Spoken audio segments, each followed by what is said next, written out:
बिस्मिल्लाहिर्रहमानिर्रहीम। अस्सलामुअलैकुम students, this is Atif Ahmad, your physics teacher. प्यारे बच्चों, आज की इस वीडियो में हम डिस्कस करने जा रहे हैं जी हाइड्रोस्फीयर एंड क्रायोस्फीयर। बच्चों, इससे प्रीवियस लेक्चर में हमने एक टॉपिक स्टार्ट किया था, अर्थ्स क्लाइमेट सिस्टम। ठीक है, और उस लेक्चर में हमने सीखा था कि वेदर क्या होता है और क्लाइमेट क्या होता है। मैं यहां पे शॉर्टली उसको रिवाइज कराऊंगा ताकि आप उससे कनेक्ट हो जाए। ठीक है, हमने सीखा था बेटा कि वेदर कहते हैं किसी भी एक इलाके की जो एटमॉस्फेरिक कंडीशंस होती हैं, ठीक है ना, अगर हम उनको शॉर्ट टाइम में ऑब्जर्व करें तो वो वेदर कहलाती हैं। ठीक है, किसी भी रीजन की इलाके की जो एटमॉस्फेरिक कंडीशंस होती हैं कि वहां पे हवा कैसी चल रही है, हवा का दबाव कैसा है, टेम्परेचर कैसा है, बारिश होती है नहीं होती, खुश्की है, रोशनी है या फिर बादल हैं कैसे, ये सारी एटमॉस्फेरिक कंडीशंस होती हैं। और किसी भी रीजन की शॉर्ट टर्म के लिए जो आप एटमॉस्फेरिक कंडीशंस को ऑब्जर्व करते हैं वो एटमॉस्फेरिक कंडीशन वेदर कहलाती हैं। लेकिन अगर आप किसी रीजन की एक लॉन्ग टर्म के लिए लाइक कोई 30 ईयर्स के करीब करीब इतनी बड़ी जो एक ड्यूरेशन है, टाइम ड्यूरेशन, इसके लिए आप किसी भी इलाके की जो एटमॉस्फेरिक कंडीशंस हैं उसको डिस्कस करते हैं तो वो फिर उसका क्लाइमेट कहलाती हैं, वेदर नहीं। ठीक है, तो यहां पर मैंने आपको बात क्लियर कर दी थी कि क्लाइमेट और वेदर एक ही चीजें हैं, लेकिन फर्क ये है कि जो वेदर है वो शॉर्ट टाइम के लिए एटमॉस्फेरिक कंडीशन है किसी इलाके की, और जो क्लाइमेट है वो लॉन्ग टाइम के लिए एटमॉस्फेरिक कंडीशन है किसी भी इलाके की। इसके अलावा मेरे बच्चों हमने सीखा था कि जो क्लाइमेट होता है ना उसके 5 कंपोनेंट्स होते हैं। ठीक है, यानी किसी भी एक रीजन में ऑन द अर्थ अगर हम देखें कि इसका क्लाइमेट कौन डिसाइड करेगा तो 5 कंपोनेंट्स हैं जो कि किसी भी इलाके का क्लाइमेट डिसाइड कर रहे होते हैं कि इस इलाके का, इस रीजन का जो क्लाइमेट है वो कैसा होगा, यानी वहां की जो एटमॉस्फेरिक कंडीशन है वो लॉन्ग टाइम के लिए कैसी रहेंगी। ठीक है बेटा, तो वो 5 कंपोनेंट्स कौन से थे? उसमें नंबर 1 पे था हमारे पास एटमॉस्फेयर, जो कि इससे प्रीवियस लेक्चर में हम कंप्लीटली डिस्कस कर चुके हैं डिटेल्स के साथ। नंबर 2 आता है हमारे पास आज का hydrosphere, number 3 cryosphere, number 4 lithosphere आने वाले लेक्चर में डिस्कस करेंगे, और बायोस्फेयर उसे भी आने वाले लेक्चर में हम डिस्कस करेंगे। ठीक है, तो ये बेटा 5 कंपोनेंट्स से एक को हम डिस्कस कर चुके हैं जो कि एटमॉस्फेयर था, और आज हमने 2 कंपोनेंट डिस्कस करने हैं, हाइड्रोस्फेयर एंड क्रायोस्फेयर। अब एक बात जरा ध्यान से सुन लो, आपने यहां से सीखना क्या है? ठीक है, वो ये सीखना मेरे बच्चों कि एक तो ये हाइड्रोस्फेयर और ये जो क्रायोस्फेयर है ये है क्या, इसका क्या मतलब होता है, क्या चीजें होती हैं, ये चीज आपने सीखनी है। दूसरी चीज आपने असल में एक ही पॉइंट सीखना है, वो ये कि किस तरह से ये अर्थ के क्लाइमेट पर असरअंदाज होते हैं, यानी ये ऐसा क्या करते हैं कि इनसे अर्थ का क्लाइमेट जो है वो डिसाइड होता है। यानी किसी भी इलाके का, रीजन का जो क्लाइमेट है ये लोग कैसे डिसाइड करते हैं, ये जो हाइड्रोस्फीयर है ये कैसे डिसाइड करता है, और ये जो क्रायोस्फीयर है ये कैसे डिसाइड करता है। ये 2 चीजें आपने सीखनी है। बात समझ क्यों? बात क्लियर होगी है ना? हमारे 2 ऑब्जेक्टिव हैं, एक तो हम ये सीखेंगे कि ये हाइड्रोस्फीयर है क्या और क्रायोस्फीयर है क्या, दूसरा हमने ये सीखने कि ये अर्थ के क्लाइमेट को कैसे डिसाइड करते हैं, यानी किस तरह उसके ऊपर असर अंदाज होते हैं। ये 2 मेन पॉइंट है। बाकी मेरे बेटे इससे रिलेटेड कुछ इंफॉर्मेशन भी है, वो भी इस टॉपिक में डाली गई है। ठीक है, और वो आपको फिर मैं पढ़ के बताऊंगा। हाँ, और 1-2 कुछ टेक्निकल पॉइंट्स भी हैं, ठीक है, वो मैं आपको फिर वहां से रीड करके स्टेटमेंट फिर मैं आपको उसकी तफसील बताऊंगा, डिटेल से समझाऊंगा कि ये इस बात का क्या मतलब है। ठीक है, इसके अलावा ये टॉपिक जो है वो, क्योंकि वो एक थ्योरी बेस्ड टॉपिक है और पैराग्राफ की सूरत में दिया गया, लेकिन मैंने आपको यहाँ पे हेडिंग में इस टॉपिक को कैटेगराइज कर दिया है ताकि आपके लिए इस टॉपिक को याद करना भी आसान हो जाए और इसको अंडरस्टैंड करना भी ईजी हो। ठीक है, और साथ ही साथ आपको जो शॉर्ट नोट्स हैं वो लेक्चर के मैं प्रोवाइड कर दूंगा in the form of screenshot, ताकि आप इसे आसानी से अपने पास सेव कर सकें और एग्जाम के डेज में आसानी से इसको रिवाइज कर सकें। ठीक है बेटा, तो चलिए जी स्टार्ट करते हैं। तो मेरे बच्चों आज हमने स्टार्ट करना है जी हाइड्रोस्फीयर से। ठीक है, अब ये हाइड्रोस्फीयर क्या है? तो बेटा जो स्फीयर होता है ना, स्फीयर, ठीक है, स्फीयर कहते हैं एक का बॉल लाइक शेप को, लाइक आपके पास जो गेंद है ना वो एक स्फीयर है। ठीक है, अब हाइड्रोस्फीयर क्या है? हाइड्रोस्फीयर जो है वो अर्थ के अराउंड एक बॉल लाइक स्ट्रक्चर है जो कि वाटर का है। ठीक है ना, जमीन के चारों तरफ में जो पानी ने इसको घेरा हुआ है ना, ये समझो सीधा सीधा हाइड्रोस्फीयर है। तो जब हम हाइड्रोस्फीयर की बात करेंगे, ठीक है, तो हाइड्रोस्फीयर कहते हैं अर्थ के ऊपर मौजूद पानी, चाहे वो सॉलिड की फॉर्म में है, चाहे वो लिक्विड की फॉर्म में है, चाहे वो गैस की फॉर्म में है, अर्थ के इर्द गिर्द, अर्थ क्योंकि एक स्फीयर है ना तो उसके गिर्द पानी भी एक तरह से स्फीयर ही बन जाता है, इसलिए हम इसको हाइड्रोस्फीयर कहते हैं। और हाइड्रो क्यों कहते हैं? क्योंकि पानी H2O होता है, हाइड्रोजन और ऑक्सीजन से मिलकर बनता है, बस उसी निस्बत से हम इसको हाइड्रोस्फीयर कहते हैं। ठीक है मेरे बच्चों, तो हमारे पास पानी का जो एक मिकदार मौजूद है अर्थ के ऊपर तीनों फॉर्म के अंदर, चाहे वो सॉलिड में है, चाहे वो लिक्विड में, चाहे वो गैस में, उसको मेरे बच्चों हम कहते हैं हाइड्रोस्फीयर। ठीक है, इसको हम यूं डिफाइन करेंगे, जरा देखिए, the hydrosphere is the total amount of water present on, under and above the earth surface, यानी जमीन के अंदर भी हो सकता है, उसकी सरफेस पे जो फ्लो कर रहा है वो भी हो सकता है, या फिर जो उड़ रहा है यानी वाटर वेपर्स की सूरत में वो भी हो सकता है। ठीक है, it include the ocean, river, glacier, ground water and water vapours. ठीक है, तो आप चाहें तो एक पॉइंट इसमें और ऐड कर सकते हैं कि ये 3 स्टेट के अंदर एग्जिस्ट करता है, सॉलिड, लिक्विड, गैस। अब ग्लेशियर्स जो है वो बर्फ के पहाड़ होते हैं, ठीक है, ये सॉलिड फॉर्म में वाटर ही है। रिवर जो है वो लिक्विड फॉर्म में फ्लो करता हुआ जा रहा है, और जो वाटर वेपर्स है वो गैसियस फॉर्म के अंदर आ गया। ठीक है, तो तीनों फॉर्म के अंदर ये पानी मौजूद होता है। तो पहली चीज हाइड्रोस्फीयर क्या है, फौरन से क्लियर होगी, भाई जमीन के ऊपर मौजूद पानी जो है वो हाइड्रोस्फीयर है। ठीक है बेटा, अच्छा, उसके बाद फिर दूसरी चीज इसके यहां पे इससे रिलेटेड कुछ इंफॉर्मेशन आपको पता होनी चाहिए बेटा, कि दुनिया के अंदर जितना भी पानी मौजूद है उसका 97.5% जो है वो ऑलमोस्ट इतना ही, मैं एग्जैक्ट तो नहीं बता रहा, ऑलमोस्ट इतनी मिकदार जो है वो ओशन वाटर की है, साल्टी वाटर है। ठीक है, और जस्ट 2.5% वाटर जो है वो फ्रेश वाटर है, जो कि पीने के काबिल होता है। और उसमें भी याद रहे बेटा कि सारे का सारा 2.5% पीने वाला डायरेक्ट, मतलब उसको पी नहीं सकते आप, जस्ट 1% है जो कि रेडी टू ड्रिंक है।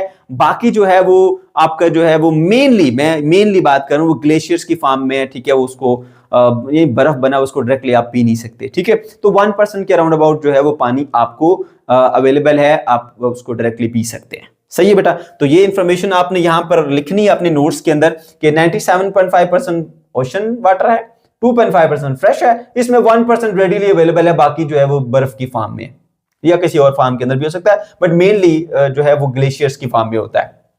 उसके बाद हमारा दूसरा और असल मकसद कि ये हमारे क्लाइमेट को किस तरह से उसके ऊपर असरअंदाज होता है, जो असल बात समझने वाली है, जो कंसेप्ट वाली बात है, उस पे आ जाओ। ठीक है, अब मैंने यहां पे कुछ पॉइंट्स लिखे हैं, अब हेडिंग दे सकते हैं कैरेक्टरिस्टिक्स की भी, आप हेडिंग दे सकते हैं रोल की भी, यानी इसका क्या किरदार है एटमॉस्फेयर कह रहा हूं क्लाइमेट को डिसाइड करने में। ठीक है, तो सबसे पहला पॉइंट, मैं यहां पे पहले पॉइंट को पढ़ूंगा, फिर मैं उसकी डिस्क्रिप्शन बताऊंगा। ठीक है, और जो बच्चे पूछ रहे होते हैं कि सर हम पेपर में एज इट इज लिख सकते हैं, तो आप एज इट इज इसको लिख सकते हैं, लेकिन ज्यादा बेहतर यह है कि जो ये वाले पॉइंट्स है ना, ये वाले पॉइंट्स, इन पॉइंट्स की थोड़ी सी आप एक्सप्लेनेशन भी लिख दें, जो मैं बोलूंगा ना वो आप अपने पास नोट्स की सूरत में अपनी वर्डिंग में लिख सकते हैं। ठीक है, अच्छा, ना भी लिखे तो कोई बात नहीं, कम से कम इतना जरूर लिखना है आपने, मिनिमम ये लिखना है आपने, बाकी इसकी एक्सप्लेनेशन लिख दें तो बहुत अच्छी बात है।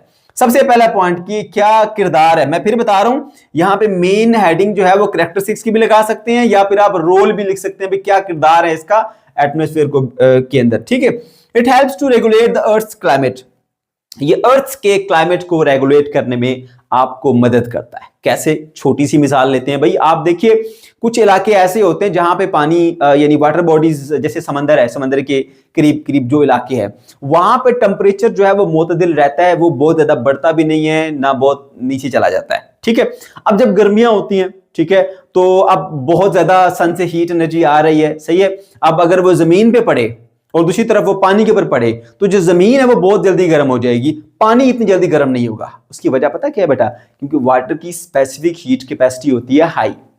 ठीक है, तो अब उसकी वजह से ये ज्यादा अमाउंट ऑफ हीट एनर्जी को एब्जॉर्ब करता है और अपना टेम्परेचर इतना ज्यादा नहीं बढ़ाता। ठीक है, और जो अर्थ है उसकी स्पेसिफिक हीट कैपेसिटी उससे लगभग 5 गुना कम होती है, तो ये बहुत ज्यादा टेम्परेचर बढ़ा देता है जब इसको हीट दी जाती है। यानी अगर दोनों को बराबर मिकदार में हीट एनर्जी दी जाए ना, तो पानी का टेम्परेचर और जो अर्थ है उसका टेम्परेचर कंपैरिजन किया जाए तो अर्थ का टेम्परेचर ऑलमोस्ट 5 गुना बढ़ जाता है, इतना ज्यादा टेम्परेचर बढ़ता है। तो पानी के अंदर ये क्वालिटी है कि हीट एनर्जी को अब्सॉर्ब करता है और ज्यादा टेम्परेचर भी नहीं बढ़ाने देता, तो दिन के वक्त आपका जो टेम्परेचर है वो ज्यादा बढ़ने नहीं देगा। तो मैंने क्या बताया था कि ये चीजें क्लाइमेट पर असरअंदाज होती है। क्लाइमेट क्या है, मैंने शुरू में बता दिया आपको कि एटमॉस्फेरिक कंडीशंस है, उसमें टेम्परेचर आएगा, उसमें हवा का प्रेशर आएगा, उसमें हवा की नमी आएगी, उसमें ये सब चीजें आ जाएंगी। ठीक है, तो जब यहां पर वो टेम्परेचर को कंट्रोल में रखेगा, बढ़ने नहीं देगा, तो डेफिनेटली क्लाइमेट पर असरअंदाज हुआ ना फिर। ठीक है, तो यहां पर जो दिन का टाइम होगा बहुत ज्यादा गर्मी हो सकती थी, लेकिन पानी ने हीट एनर्जी को एब्जॉर्ब कर लिया, मगर टेम्परेचर इलाके का बढ़ने नहीं दिया। तो यहां पर आपके इस हाइड्रोस्फीयर के मौजूद पानी ने अपना असर दिखाया और क्लाइमेट के अंदर चेंज लाया। उसमें हीट ज्यादा नहीं आने दी, उसने टेम्परेचर को मुतदिल रखा, बैलेंस रखा, बहुत ऊपर नहीं जाने दिया। इसी तरह रात के टाइम जो है वो अगर बात की जाए तो ठंड ज्यादा हो सकती थी, ठीक है, अब सनराइज नहीं आ रही, ठंड ज्यादा हो सकती है, तो दिन के वक्त पानी ने जो हीट एनर्जी को एब्जॉर्ब किया हुआ था रात के वक्त वो उसको इमिट करता है, ठीक है। तो उस तरह से रात के वक्त ज्यादा टेम्परेचर गिर नहीं पाता, दिन के वक्त ज्यादा टेम्परेचर ऊपर जा नहीं रखता, तो एक बैलेंस में रखता है इसको। तो इस तरह से ये जो पानी है, वाटर बॉडी है, हाइड्रोस्फीयर वाटर बॉडी है ना, तो वो हमारे इस जो इन्वायरमेंट है, जो एक क्लाइमेट है, उसके ऊपर असरअंदाज होता है, ठीक है। अच्छा, उसके बाद फिर दूसरा पॉइंट देखिए जी, it control rainfall and precipitation pattern. अब ये कंट्रोल करता है रेनफॉल को, प्रेसिपिटेशन पैटर्न में आप रेनफॉल भी लेके आ सकते हैं, उसके अंदर स्नोफॉलिंग भी लेके आ सकते हैं, उसके अंदर जो है यानी वो ओले पड़ते हैं वो भी लेके आ सकते हैं, ठीक है। अच्छा, अब ये कैसे कंट्रोल करता है? देखो भाई, अगर एक ऐसा रीजन है जहां पे हाइड्रोस्फीयर नहीं है, सहरा है, ठीक है, अब वहां पर जो पानी की मिकदार है वो या वाटर बॉडीज है वो ऑलमोस्ट ना होने के बराबर है, तो वहां पर एवेपोरेशन भी नहीं होगी, जो थोड़ी बहुत होगी वो प्लांट्स वगैरह से हो जाएगी, यानी जो उनके अंदर वाटर है वो क्या कहते हैं जी, चला जाएगा, गैस बन के उड़ जाएगा, जिसको हम ट्रांसपिरेशन कहते हैं, ठीक है। और वाटर बॉडी तो है नहीं जो दिन के टाइम सूरज की रोशनी उस पर पड़े, वो हीट अप हो, उसको पानी के मालिक उसको निकाले, एवेपोरेट कराए, तो क्लाउड नहीं बनेगी, क्लाउड नहीं बनेंगे तो रेन नहीं होगी, है ना। लेकिन अगर एक तरफ ऐसा रीजन है जहां पर वाटर बॉडीज मौजूद हैं, वहां पर जो दिन के टाइम में सनलाइट उसके ऊपर पड़ेगी, पानी गर्म होगा, पानी एवोपरेट होकर ऊपर जाएगा, वो फिर कंडेंस होगा, क्लाउड्स बनेंगे, क्लाउड से रेन आएगी। तो हाइड्रोस्फीयर आपकी बारिश के मौसम को भी तो कंट्रोल कर रहा है ना। तो ये बारिश का आना क्या है? एटमॉस्फेरिक कंडीशन किस में आती है? वेदर और क्लाइमेट के अंदर। दैट्स व्हाई इसके ऊपर भी ये असरअंदाज होता है। तीसरी चीज आ जाती है, it help in movement and distribution of heat energy on the earth. अब ये हीट एनर्जी को कैसे डिस्ट्रीब्यूट कर लेता है भाई? देखो, पानी एक ऐसे रीजन में मौजूद है जहां पे वो पानी का टेम्परेचर ज्यादा नहीं है, ठीक है, सॉरी क्या, चलो ज्यादा ले लेते हैं, हम ज्यादा टेम्परेचर ले लेते हैं, और कोई ऐसा और इलाका है जहां पे पानी का टेम्परेचर जो है वो बहुत कम है, बहुत ठंडा पानी है। जब इस इलाके से पानी उधर जाएगा, गर्म पानी जब ठंडे पानी की तरफ जाएगा, तो अपने साथ गर्म पानी हीट एनर्जी कैरी करके जा रहा है, और वो हीट एनर्जी इस इलाके से दूसरे इलाके में उसने ट्रांसफर कर दी। तो इस तरह से जो ये वाटर है यानी हाइड्रोस्फीयर, ये टेम्परेचर को भी, सॉरी हीट को भी एक जगह से दूसरी जगह ट्रांसफर करने का जिम्मेदार होता है, ठीक है। और इस तरह भी क्लाइमेट के अंदर चेंजेस आ जाते हैं, यानी जाहिर सी बात है, एक इलाके की हीट निकल रही है और दूसरे इलाके में एंटर हो रही है ना, तो यहां से जब हीट निकलेगी तो यहां थोड़ी ठंडक आ जाएगी, और जहां पे हीट एंटर हो रही है वहां पे थोड़ा सा टेम्परेचर जो है वो बढ़ जाएगा, है ना। तो वो दोनों तरफ एनवायरमेंट में चेंजेस आ जाएंगे, और कौन लेके आ रहा है? हाइड्रोस्फीयर, है ना। तो ये भी काम करता है। उसके बाद next point, ocean currents, evaporation and condensation are the part of hydrological cycle which redistribute the water around the planet। अब इसका एक और फायदा भी है, ठीक है, ये प्लैनेट में जो वाटर है उसको रीडिस्ट्रीब्यूट करता है। यानी आप देखो, एक इलाका ऐसा जहां पे वाटर बॉडी मौजूद है, वहां से जो वाटर है वो एवोपरेट हो गया, एवोपरेट होने के बाद वो क्या हुआ उसमें जी, एवोपरेशन के बाद फिर ऊपर जाएगा, ठीक है, वो क्लाउड्स बनेंगे, क्लाउड्स में फिर कंडेंसेशन होती है, फिर वो रेन में आ जाती है, रेन फिर बरसती है। अब ऐसा नहीं होता कि रेन ने सिर्फ उस दरियाई इलाके या समुद्री इलाके के ऊपर ही बरसना है, वो और भी कहीं जाके बरस सकती है जहां पे वाटर बॉडी नहीं थी, ठीक है। तो इस तरह से वाटर को रीडिस्ट्रीब्यूट करने में ये बहुत हेल्प आउट करता है। बाकी जो टर्म मैंने इस्तेमाल किए जी यहां पर हाइड्रोलॉजिकल साइकिल की, वो मैं नीचे चल के आपको एक्सप्लेन करता हूं। तो मेरे बच्चों, ये मैंने आपको 3-4 पॉइंट्स बता दिए जो कि जो क्लाइमेट है उसके ऊपर असरअंदाज होते हैं, ठीक है। तो वहां पे बारिश का बरसना ये भी एक एटमॉस्फेरिक कंडीशन है, और वो किसकी वजह से हो रही है? इस वाटर की वजह से हो रही है। तो डेफिनेटली इलाके का जो वेदर है या जो क्लाइमेट है उसको डिसाइड करने में इन चीजों का बड़ा हाथ होता है। ये था आपका कंसेप्चुअल पॉइंट जो कि कंप्लीट हो गया। अब हम आगे बढ़ते हैं और इससे रिलेटेड कुछ इंफॉर्मेशन बेस्ड चीजें हैं वो आपको बता देता हूं, ठीक है बेटा। चलो जी, अब एक हेडिंग लगा दी हमने, हाइड्रोलॉजिकल साइकिल। हाइड्रोलॉजिकल साइकिल क्या है बेटा? ये हाइड्रोलॉजिकल साइकिल ऐसा साइकिल जिसमें वाटर जो है वो जमीन से निकलेगा, एवोपरेट होगा, फिर ऊपर कंडेंस होगा, कंडेंस होने के बाद दोबारा फिर जो वो रेन की सूरत में नीचे आएगा, है ना। तो ये जो एक साइकिल चलता रहता है ना, पानी का एवोपरेट होना, फिर ऊपर क्लाउड में जाना, क्लाउड का कंडेंस होना, कंडेंस होकर फिर वापस पानी जमीन पे आना, ये जो साइकिल है इसको हाइड्रोलॉजिकल साइकिल कहते हैं। ये देखो मैंने यहाँ पे डायग्राम बनाई है, ये पानी है हमारा समंदर का, एवोपरेशन से भी ऊपर जाता है, क्लाउड बनता है। इसके अलावा ट्रांसपिरेशन, जो प्लांट्स हैं वो भी अपने अंदर से वाटर की जो अमाउंट है वो गैसियस फॉर्म में निकालते हैं, इसको ट्रांसपिरेशन कहते हैं। ये एवेपोरेशन हो रही है, ये ट्रांसपिरेशन हो रही है, दोनों से पानी निकल रहा है और ऊपर जाके क्लाउड बन रहे हैं, क्लाउड कंडेंस होंगे, कंडेंस होने के बाद फिर वो या तो प्रेसिपिटेशन होगी, यानी कि वो जरूरी नहीं है कि बारिश की सूरत में ही आए। अगर टेम्परेचर लो हुआ तो वो जो वाटर मॉलिक्यूल्स हैं वो क्रिस्टल की सूरत में आ जाते हैं, यानी आइस बन जाते हैं और वो आपको जो है वो स्नो की सूरत में मिलते हैं। इसके अलावा जो आपको ओले अक्सर देखा होगा आपने, वो बारिश के दौरान जो है वो बर्फ के गोले पड़ते हैं बड़े बड़े से, ठीक है, वो आ जाते हैं, हेल जिसे कहते हैं, सही है। तो ये इस तरह की चीजें जो है ना वो उसको तमाम को हम प्रेसिपिटेशन में कहते हैं, ठीक है। तो फिर ये इसका दोबारा से पानी जो है वो नीचे आ गया सॉलिड फॉर्म में भी, गैसियस फॉर्म में भी, या दूसरी क्या हम क्या कहते हैं उसको जी, लिक्विड फॉर्म के अंदर भी, फिर दोबारा से ये साइकिल ऐसे चलता रहता है। इसको हम हाइड्रोलॉजिकल साइकिल कहते हैं।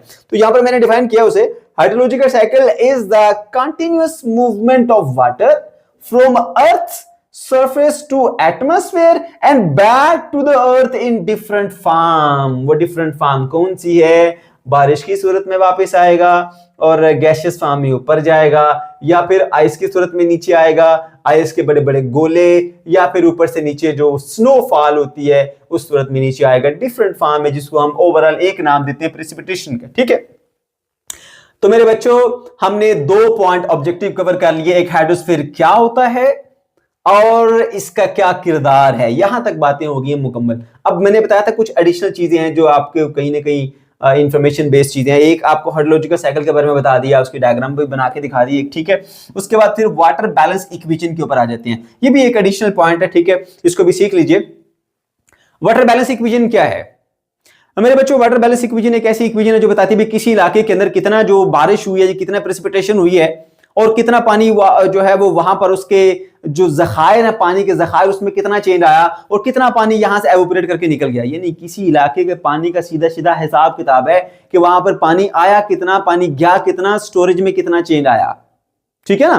तो उसको बेटा हम जो डिस्कस करते हैं वो वाटर बैलेंस इक्वेशन से डिस्कस करते हैं। अब जरा इसको इसकी डेफिनेशन देखिए। तो water balance equation express the relationship between, किसके दरमियान ताल्लुक है?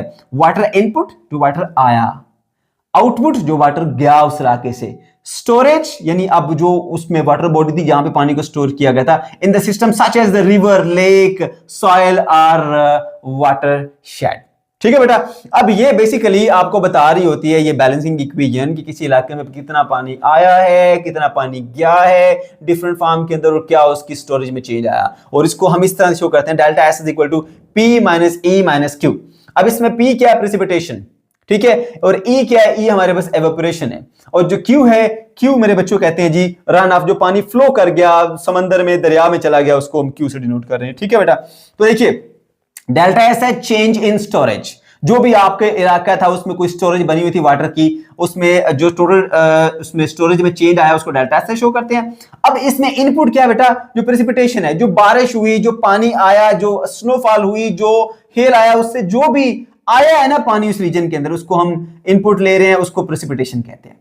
अब इवेपोरेशन जो उसमें से निकल कर गया, ठीक है, जो उसमें निकल कर गया और जो उस इलाके से बह के किसी और इलाके में चला गया, समंदर में चला गया, दरिया में चला गया, ये वो है, ठीक है। तो इनपुट ये सारे का सारा माइनस ये दोनों जो उसमें से निकल गए, ये आने वाला, ये दोनों जाने वाले, ये आने वाला जाने वाला, तो आने वाला माइनस जाने वाला बराबर है चेंज इन वाटर, ठीक है। जो भी वाटर की स्टोरेज है उसमें चेंज किसके बराबर होगा? आने वाला पानी माइनस जाने वाला पानी। ये पी क्या है? प्रेसिपिटेशन आने वाला। आने वाला क्या है? या स्नोफॉल से आए, या हेल से आए, या बारिश से आए, इनपुट, ठीक है। जाने वाला क्या है? एवोपरेट हो या बह के चला जाए समंदर में, वो भी जाने वाला, ये भी जाने वाला। तो आने वाला माइनस जाने वाला, सिंपल सी इक्वेशन है भाई, आने वाला माइनस जाने वाला बराबर होता है change in water storage. So change in water storage is equal to आने वाला माइनस जाने वाला, ठीक है। आने वाला क्या है? प्रेसिपिटेशन। जाने वाले क्या है? दो, एक रन ऑफ वाला, दूसरा एवेपोरेशन। तो आसान तरीन मजेदार लजीज इक्वेशन तैयार। उसके बाद हमने इसकी बता देनी, delta S change in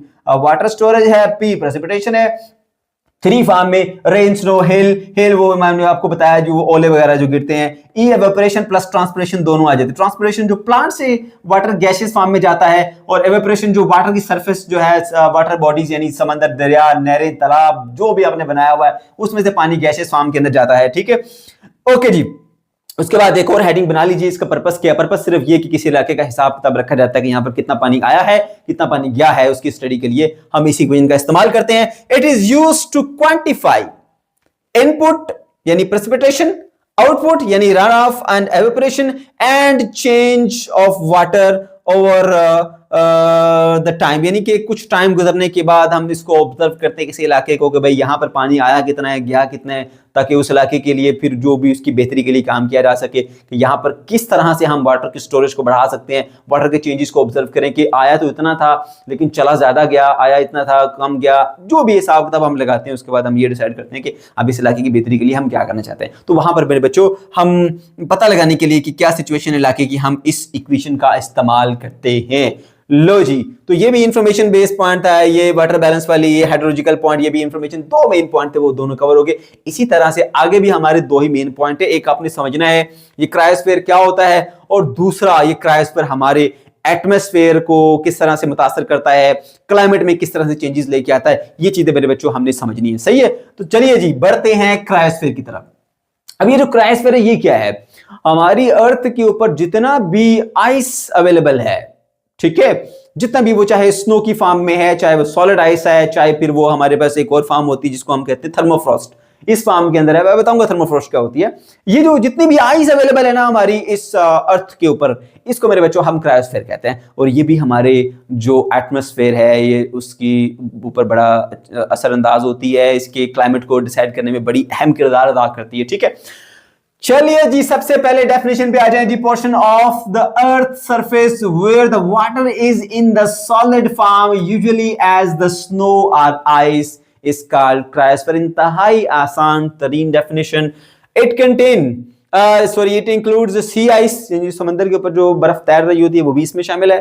fresh water ice उसके ऊपर जो बनती है वो भी शामिल है। ग्लेशियर्स बर्फ के जो पहाड़ होते हैं, और परमाफ्रॉस्ट। ठीक है, ये परमाफ्रॉस्ट ना दरअसल मेरे बच्चों ऐसा होता है कि जैसे दो पहाड़ है ना, उनके ऊपर ग्लेशियर्स हैं, वो बर्फ जो है वो ऊपर जमी हुई थी, वो बर्फ गिरती है नीचे आती है। ठीक है, तो उसके दो इलाका जो रीजन में बचता है उसमें बर्फ आती जा रही, गिर के बढ़ती जा रही, बढ़ती जा रही, बढ़ती जा रही है, तो जमीन के ऊपर ना बर्फ की एक मोटी लेयर बन जाती है। अब वो मिट्टी और बर्फ दोनों मिलके ना एक सॉलिड लेयर बना देते हैं। ठीक है, उसको थर्मोफ्रॉस्ट कहते हैं, और वो बड़े अरसे तक यानी लॉन्ग टर्म तक वो चलती है रहती है, उसको थर्मोफ्रॉस्ट कहते हैं। सही है, तो आपने पहली चीज पहला ऑब्जेक्टिव कवर कर लिया भाई क्रायोस्फीयर है क्या। भाई बर्फ जितनी भी मौजूद है अर्थ के ऊपर ना, आइस मौजूद है, ठीक है, उसको हम क्रायोस्फीयर कहते हैं। और ये इसमें ये चीजें यानी स्नो भी होती है, ग्लेशियर भी होता है, फ्रेश वाटर की आइस भी होती है, और सी की आइस भी होती है। ठीक है, अच्छा उसके बाद फिर snow and ice are the basic elements interacting with the earth's environment to create the various frozen form। अब इसमें यहां पर दो चीजें हैं, एक जो स्नो फॉलिंग होती है ऊपर से नीचे आती है, और दूसरा जो आइस है। ठीक है, स्नो और आइस ये दो बेसिक चीजें हैं जो कि एनवायरनमेंट के अंदर जो है वो डिफरेंट जो फ्रोजन फार्म को लेके आती है। फ्रोजन फार्म का मतलब ये, जैसे मैंने आपको बताया ना, ये आपके पास ये थर्मोफ्रॉस्ट हो गया, ठीक है, इसके अलावा आइसबर्ग हो गया, बड़े बड़े जो तोदे बर्फ के समंदर के अंदर खड़े होते हैं। ठीक है, आइसबर्ग वगैरह बनाने में और थर्मोफ्रॉस्ट वगैरह बनाने में ना इनका अहम किरदार होता है। यही दो मेन चीजें जो कि ये चीजें वेरियस फ्रोजन फार्म को बनाती है। वेरियस फ्रोजन फार्म मतलब मुख्तलिफ जो जमी हुई शक्लें हैं, जिसमें मैंने आपको बताया एक वो हो गया आइसबर्ग हो गया जो समंदर में बड़े बड़े होते हैं, इसके अलावा ग्लेशियर्स कह लीजिए, इसके अलावा वो कह लीजिए जी क्या कहते हैं उसको, एक और बताया था नाम आपको, ये परमाफ्रॉस्ट वगैरह। ठीक है, तो ये दो मेन चीजें जो इन सबको बनाती हैं, इनकी एनवायरनमेंट के अंदर मुख्तलिफ शक्लें बना के देती है हमें। अब आ जाओ जी असल चीज के ऊपर। ये आपकी एक चीज थी, दूसरी चीज आगे रोल, क्लाइमेट में क्या रोल है जी इसका। देखो अब असल बात पे आओ। कंट्रोल अर्थ टेम्परेचर एक चीज, दूसरा रेगुलेट सी लेवल दूसरी चीज, तीसरा अफेक्ट वेदर पैटर्न्स। ठीक है, वेदर कैसा होगा उसको डिसाइड करते हैं। स्टोर फ्रेश वाटर, चार इसके जो है वो मेन किरदार आगे जी यहाँ पे। ठीक है, उसको रोल कह लीजिए या उसको करैक्टरिस्टिक कह लीजिए। ठीक है, इस क्रायोस्फीयर की पहली चीज एक्सप्लेन करता हूं, कंट्रोल अर्थ टेम्परेचर। अर्थ का टेम्परेचर जो है ना वो बहुत ज्यादा बढ़ने नहीं देते ये। क्यों? देखो इसका जो कलर है ना आइस का, वो व्हाइट कलर होता है। ठीक है, व्हाइट कलर दिख रहा होता है, तो जब सनलाइट आती है ना तो उसके ऊपर पड़ती है, तो पड़ने के बाद क्योंकि इसका कलर वो व्हाइट है, उसकी वजह से बहुत सारी लाइट जो है वो उसकी बड़ी मिकदार रिफ्लेक्ट बैक कर जाती है, एब्जॉर्ब नहीं होती। ठीक है, जिसकी वजह से वहां टेम्परेचर जो है वो ज्यादा बढ़ नहीं पाता। तो टेम्परेचर को कंट्रोल करने में आपको मदद देती है, वरना बहुत ज्यादा टेम्परेचर अर्थ का बढ़ जाता। ठीक है, एक चीज। दूसरी रेगुलेट सी लेवल। अब देखो समंदर के अंदर जो पानी की मिकदार है, अगर वो एक लिमिट से ज्यादा बढ़ गई ना तो वो बहुत ज्यादा नुकसान कर सकती है, डैमेज कर सकती है, ठीक है। तो अब आइस जो है वो बनी हुई ग्लेशियर्स जो है वो कह लीजिए वाटर बॉडीज ही हैं, ठीक है, जो कि कंट्रोल में रखे हुए हैं हमने ऊपर पहाड़ों के ऊपर। अगर वो पिघल जाएं, वो मेल्ट हो जाएं, तो वो सारे नीचे समंदर में आए, जिसकी वजह से सी लेवल बढ़ेगा और डेंजरस है, इंसानों के लिए खतरनाक है। तो ये जो है ना वो सी लेवल को रेगुलेट इसने रखा हुआ, कंट्रोल में रखा हुआ, उसका एक लेवल एक हद तक रखा, उसको ऊपर नहीं जाने दे रही, ठीक है। और वैसे अगर जो ह्यूमन एक्टिविटीज उसको देखा जाए तो ग्लेशियर्स भी आस्ते आस्ते पिघलते जा रहे हैं ग्लोबल वार्मिंग की वजह से, जिसकी वजह से सी लेवल में आस्ते आस्ते इंक्रीज आता जा रहा है, जो कि हमें कंट्रोल करने की जरूरत है। उसके बाद आगे बढ़ते हैं जी, अफेक्ट वेदर पैटर्न्स। अब वेदर पैटर्न्स को डेफिनेटली इफेक्ट करती है, यानी ऐसे इलाके जो हैं वहां पर अब देखा जाए तो जो एयर है उसके अंदर नमी कम होगी, एवोपरेशन का रेट कम होगा, ठीक है। जाहिर सी बात है, एवोपरेशन का रेट जो है वो टेम्परेचर पे डिपेंड कर रहा होता है। उस इलाके में जहां टेम्परेचर ज्यादा होता है वहां पर रेट ऑफ एवोपरेशन ज्यादा होता है। तो अब इसी वजह से तो गर्मियों में कपड़े जल्दी खुश्क हो जाते हैं, सर्दियों में देर से खुश्क होते हैं। वजह क्या है? टेम्परेचर में फर्क आ जाता है। अब इन इलाकों में टेम्परेचर जो है वो बहुत ठंडा होता है, मतलब लो टेम्परेचर होता है, तो एवोपरेशन अच्छे से हो नहीं पा रही होती, ठीक है। और एयर जो है वो बहुत डेंस होती है, क्योंकि जितनी ज्यादा टेम्परेचर पे आप एयर को लेके आएंगे उतनी ज्यादा वो फैलेगी, उसकी डेंसिटी लो होगी। यहाँ पे टेम्परेचर बहुत लो होता है, जिसकी वजह से एयर की डेंसिटी जो है वो बहुत हाई होती है, ठीक है। अच्छा, तो इस तरह की जो है वो वेदर कंडीशंस को भी ये कंट्रोल कर रहा होता है। ये जैसे मैंने आपको बताया कि लो आपके पास क्या कहते हैं, एवोपरेशन होगी, टेम्परेचर है वो बहुत ही लो चला जाएगा, एयर की डेंसिटी हाई हो जाएगी, कुछ इसी तरह की वेदर कंडीशन को ये बताएगा, कंट्रोल करेगा। फिर स्टोर फ्रेश वाटर। अभी मैंने बताया आपको भाई फ्रेश वाटर जो है वो जस्ट 2.5% है। अब 2.5% सारा रेडिली अवेलेबल नहीं है, सिर्फ 1% भी ज्यादा बता दिया, 1% के करीब करीब लगभग इतना पानी जो है वो रेडिली अवेलेबल है फॉर ड्रिंकिंग पर्पस। बाकी जो है वो ग्लेशियर्स की सूरत में स्टोर रखा हुआ है। अगर ये ग्लेशियर्स पिघल जाएंगे तो पिघल के सीधे जाएंगे समंदर में, और साल्टी वाटर तो आपका पीने लायक पानी नहीं होता। तो आपके पानी की एक बड़ी मिकदार को यहां पर अल्लाह ताला ने स्टोर करके रखा हुआ आपके लिए, ताकि इसको आप इस्तेमाल कर सके, ठीक है बेटा। तो ग्लेशियर जो ये भी फ्रेश वाटर के सोर्सेज हैं, और ये जब तक स्टोर हैं ग्लेशियर्स, तो आपका जो फ्रेश वाटर है वो आपका अवेलेबल है। जब वो मेल्ट हो जाएंगे, समंदर में जाके मिक्स हो गए, तो फिर आपका वो पानी भी साल्टी वाटर बन जाएगा, फिर वो पीने के लायक नहीं रहेगा, ठीक है मेरे बच्चों। आगे बढ़ते हैं जी, ये आपका हो गया कंसेप्चुअल पॉइंट कवर। उसके बाद फिर आप आएगी जी कुछ कहानियां में बताएंगे जी आप ऑब्जर्वेशन ऑफ क्रायोस्फीयर कैसे होती है, और पाकिस्तान में ये क्रायोस्फीयर कहां पे है। ऑब्जर्वेशन में आप ये बताओगे भाई, ये जो साइंटिस्ट होते हैं ना ये खुद उस इलाकों में नहीं जाते, क्योंकि जो कुछ इलाके ऐसे वहां पे टेम्परेचर इतना शदीद लो होता है कि वहां पे इंसान सर्वाइव भी नहीं कर सकता। तो फिर इस ग्लेशियर्स वगैरह को ऑब्जर्व करने के लिए हम इस्तेमाल करते हैं जी सैटेलाइट्स का, उसके थ्रू साइंटिस्ट इसको ऑब्जर्व करते हैं और क्लाइमेट्स वगैरह को देखते हैं जी, और मॉनिटर करते हैं कि भाई इस इलाके में जो ग्लेशियर्स हैं वो पिघल रहे हैं या उनकी क्वांटिटी जो है बढ़ रही है, कम हो रही है, और ये किस तरह से क्लाइमेट के ऊपर जो है वो असरअंदाज हो रहेंगे। दूसरा, पाकिस्तान के अंदर आप बताएंगे कहानी एक और आगे यहाँ पे कि पाकिस्तान में ये ग्लेशियर्स आपको कहाँ नजर आएंगे। उसमें 2-3 का मैंने नाम लिखा, हिमालय, कुराक्रम, हिंदू कश के जो पहाड़ हैं जी वहां पर आपको नजर आएंगे। मतलब ये आप चाहो तो ऐड कर सकते हो, कहानी को लंबा करने के लिए, नहीं करना तो भाई आपकी मर्जी है। तो मैंने लिखा है यहाँ पे, scientist observe cryosphere regions through the satellites to monitor climate change in the region. एक चीज, दूसरी बता दोगे, cryosphere in Pakistan include the ice capped mountains and the glaciers in the Himalaya, Karakoram, Hindu Kush. इन पहाड़ी सिस्टमों के ऊपर जो है वो हमारे जो बर्फ के बड़े बड़े तोदे मौजूद हैं, ठीक है। तो ये आप पाकिस्तान के अंदर क्रायोस्फीयर है, ठीक है। ओके जी, उसके बाद फिर आज जी लास्ट पार्ट के ऊपर, the components of this cryosphere. अब कंपोनेंट बेटा 3 मेन कंपोनेंट है यहाँ पे। एक आ जाता है स्नोफॉलिंग, दूसरा आ जाता है आइस, और तीसरा आ जाता है जी हमारे पास ये जो परमाफ्रॉस्ट, ठीक है। आइस मतलब वो चाहे फ्रेश वाटर की आइस हो, चाहे वो जो सी वाटर उसकी आइस, कोई भी आप ले सकते हैं इसके अंदर, ठीक है बेटा।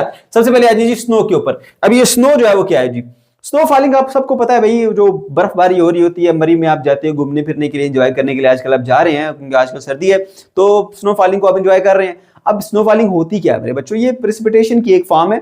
जो वाटर होता है वो जब बहुत ज्यादा लो टेम्परेचर में आता है तो वो क्रिस्टल की सूरत इख्तियार कर लेता है, और वो छोटे छोटे जो आइस क्रिस्टल से ऊपर से नीचे गिरते हैं, ठीक है, और आपको जो है वो स्नो दिखती है, ठीक है। तो इसको लिखेंगे, snow is precipitation that formed when the water vapours freeze into ice crystals. Water के जो वेपर्स हैं वो फ्रीज हो जाते हैं और आइस क्रिस्टल में बदल जाते हैं, उसको आप स्नो कह देते हो, ठीक है। Okay, it reflect sunlight back and keep environment cool. अब ये किस तरह से असरअंदाज हो रही है, देखो मैंने बताया था कि आपके टेम्परेचर को, अर्थ के टेम्परेचर को बहुत ज्यादा बढ़ने नहीं दे रही, क्योंकि उसकी वजह क्या है, इसका व्हाइट कलर होता है, सनलाइट आती है, इसके ऊपर पड़ती है, बड़ा हिस्सा रिफ्लेक्ट बैक कर जाता है, बहुत कम एब्जॉर्प्शन होती है। इस तरह से टेम्परेचर जो है इसका बहुत ज्यादा बढ़ नहीं पाता, तो उसका भी एक असर है। तो क्लाइमेट चेंज के ऊपर इसका भी एक किरदार है, ये टेम्परेचर को मेंटेन रखती है, बहुत ज्यादा ऊपर जाने नहीं देती। फिर दूसरी चीज आ जाती है मेरे बच्चों, ice. Ice is formed when, जो आप सब जानते हो यार आइस कैसे बनती है। अब एक कोला भर के पानी का आप फ्रीजर में रख देते हो, थोड़ी देर के बाद वो जम जाता है। क्या होता है वहां पे, आपने टेम्परेचर 0 या उससे बिलो टेम्परेचर मेंटेन किया होता है। जैसे पानी का बाउल आपने अंदर रखा, थोड़ी देर के बाद वो क्या करता है, उसमें से हीट एनर्जी को एब्जॉर्ब करके उसको भी 0 पे ले आता है। जैसे पानी 0 पे आता है तो वो फ्रीज हो जाता है। ठीक है, तो ये सब जानते हैं, इसमें मुझे कुछ बताने की जरूरत नहीं है। Ice is formed when the water is at temperature below 0 degree, 0 पर या 0 पर बिलो, दोनों लिखना चाहिए था। चलो मैंने लिख दिया बिलो 0 चलेगा। It is the part of sea, ice, glacier, icebergs and frozen ground. बता दिया ना कौन कौन सी है जी इसके अंदर आइस। ठीक है, ग्लेशियर की आइस भी है, समंदर में तैरने वाली आइस भी है, आइसबर्ग जो बड़े बड़े पहाड़ है समंदर के अंदर बर्फ के, इसके अलावा जो ग्राउंड आइस कोई कहीं पड़ी है जिसे हम कहते हैं जी ये थर्मोफ्रॉस्ट वगैरह, वो भी इसी के अंदर आ जाते हैं। ठीक है, अच्छा उसके बाद नेक्स्ट और जरा टेक्निकल पॉइंट जरा ध्यान से समझना। अब टेक्निकल पॉइंट आए हैं। ठीक है, sea ice layer increase salinity of sea water. पहले इस बात का मतलब समझो, सैलिनिटी मतलब साल्ट की जो कॉन्सेंट्रेशन है पानी के अंदर। ठीक है, बस ये एक थोड़ा सा टेक्निकल पॉइंट है बेटा, इसको जरा ध्यान से समझो। मतलब कि पानी के अंदर जो साल्ट की मिकदार है ना, अगर वो बढ़ जाए, बोलते हैं कि वाटर की सैलिनिटी जो है वो इंक्रीज हो गई है। सही है। अब ये जो आइस लेयर है ना, ये वाटर की सैलिनिटी को इंक्रीज करती है। भाई ये कैसे इंक्रीज करती है, जरा उसको समझ लो कैसे इंक्रीज करती हैं। मेरे बच्चों, जब आइस बन रही होती है ना वाटर की सरफेस के ऊपर, तो वो क्योंकि एक क्रिस्टल बन रही होती है वाटर की, तो उसमें फिर जो साल्ट के मॉलिक्यूल्स हैं उनकी जो स्पेस या उनकी गुंजाइश नहीं बन रही होती, तो वो वहां से निकल के बाहर चले जाते हैं। तो वो जो आपके पास आइस बन रही है वो एक प्योर वाटर की क्रिस्टल होती है। ठीक है, उसमें से जो साल्टी वाटर है वो निकल के बाहर हो जाता है।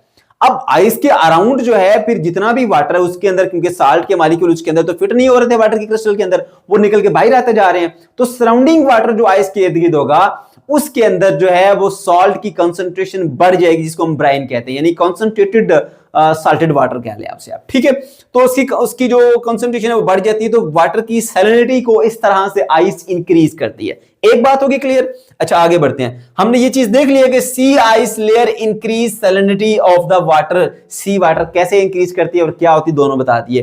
And also restrict the wind and wave action near coastline. अब जो साहिली इलाके हैं उसके करीब जो वेव का एक्शन है या जो विंड का एक्शन है उसको कंट्रोल करती है। अब ये क्या बात होगी मेरे बच्चों, जब वाटर की सैलिनिटी इंक्रीज होती है, यानी उसमें सॉल्ट की कंसंट्रेशन बढ़ जाती है, तो उससे वाटर की जो सरफेस टेंशन है वो बढ़ जाती है। जब सरफेस टेंशन बढ़ जाती है, सरफेस टेंशन बढ़ने से आपके ये जो वेव एक्शन है, यानी कोई भी अगर रिपल पीछे से कोई भी डिस्टर्बेंस आई है वाटर के अंदर, वो आगे ट्रांसफर आसानी से नहीं हो पाती, वो डैम्प हो जाती है।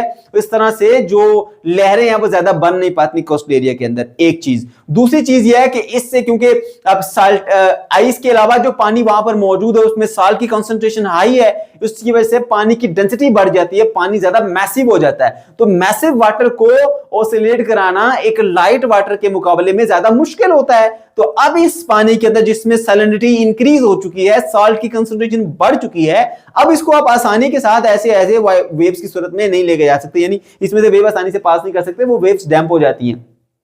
ठीक है, तो दो चीजें हैं। एक, सैलिनिटी इंक्रीज करने की वजह से सरफेस टेंशन बढ़ जाती है।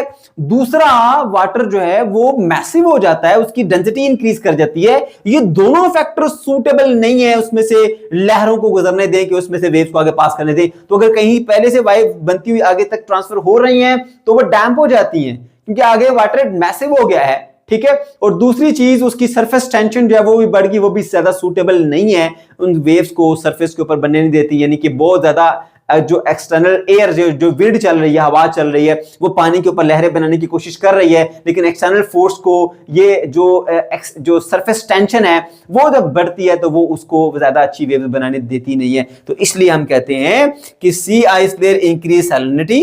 जब जो समंदरी बर्फ बनेगी सतह के ऊपर, तो वो नीचे वाले पानी के साल्ट की मिकदार को बढ़ा देती है। Sea water and also restrict the wind and wave action near the coastline. तो विंड और वेव एक्शन दोनों को रोक लेती है, यानी हवा ने उसके ऊपर लहरें लेके आनी थी या जो पीछे से कोई वेव्स बनती हुई आ रही उन्होंने आगे वेव मुंतकिल होनी थी, तो दोनों को रोक लेती है। और उसकी वजह मैंने आपको बताई बेटा, वो सिर्फ आपके कंसेप्ट के लिए लिखना चाहो तो लिख लो, नहीं लिखना जरूरत नहीं है उसकी। दो चीजें हैं, एक सरफेस टेंशन का इंक्रीज हो जाना, दूसरा पानी का भारी हो जाना, उसकी डेंसिटी का इंक्रीज कर जाना। सही है मेरे बच्चों, बस इतना सा काम था। It reflect sunlight to maintain the low temperature. बताया भैया आपको बार बार 3 बार ये बात डिस्कस कर चुके हैं, फिर इसने बुक वाले ने लिखी तो मैंने भी लिख दी। It covers 10% of the earth surface. अब जितनी जमीन की सरफेस है उसका 10% हिस्सा क्रायोस्फीयर पर मुश्तमिल है। ठीक है बच्चों, और उसके बाद फिर तीसरा कंपोनेंट वो आ जाता है जी परमाफ्रॉस्ट। एंड मैंने बताया भी है, फिर बता देता हूं जी, it is the permanently frozen ground containing the ice and soil form near the high altitude regions. It remains frozen for the extended period of time. कैसे बनता है? ग्लेशियर गिरे ना ऊपर से, वैसे देखो ना, वैसे जहन में एक चीज आती है ना कि देखो ये जो फ्रोजन ग्राउंड है, ठीक है, बहुत ज्यादा डेप्थ के अंदर सारी बर्फ ही बर्फ है। ठीक है, ये कैसे बन जाते हैं? आमतौर पर तो यूं होता है, हमने ये पढ़ा था कि जब पानी की सरफेस के ऊपर आइस बनती है तो उसके जो निचला हिस्सा होता है, ठीक है, वो वहां पे एक्वेटिक लाइफ जिंदा रहती है। क्यों जिंदा रहती है? कि जो ऊपर की लेयर है वो एक तरह से वो शील्डिंग प्रोवाइड करती है, वो मजीद टेम्परेचर को गिरने नहीं देती, तो अंदर की जो एक्वेटिक लाइफ है वो सर्वाइव कर जाती है। तो ये फिर कैसे बन गए भाई? ये बर्फ बनी हुई ऊपर से गिरती जा रही है, गिरती जा रही है, इकट्ठी होती जा रही है, ऊपर दबाव बर्फ की लेयर के ऊपर, फिर बर्फ आ गई, उसके ऊपर फिर बर्फ आ गई। तो ये ग्लेशियर से जो बर्फ गिर के आ रही है नीचे ग्राउंड के अंदर, वो ऐसे दबती जा रही है और वो पूरी एक सॉलिड लेयर बना देती है। मट्टी और आइस की जो पूरी एक मिक्सचर सा बना हुआ है, वो असल में जो है वो आपके पास बन जाता है, जिसको हम थर्माफ्रॉस्ट कहते हैं। और ये एक एक्सटेंडेड पीरियड ऑफ टाइम के लिए रहती है, पिघलती नहीं है। तो मेरे बच्चों, ये था हमारा आज का लेक्चर। अगर आपको कोई कंफ्यूजन है या किसी किस्म का कोई प्रॉब्लम है तो कमेंट सेक्शन के अंदर आप जरूर पूछ सकते हैं। वीडियो अच्छी लगी तो लाजमी से लाइक कीजिएगा और अपने दोस्तों के साथ शेयर कीजिएगा। हमारे चैनल को अगर अभी तक सब्सक्राइब नहीं किया तो इसको लाजमी से सब्सक्राइब कर लीजिए। फिर टाटा बाय बाय, मिलते हैं नेक्स्ट वीडियो में। अल्लाह हाफिज।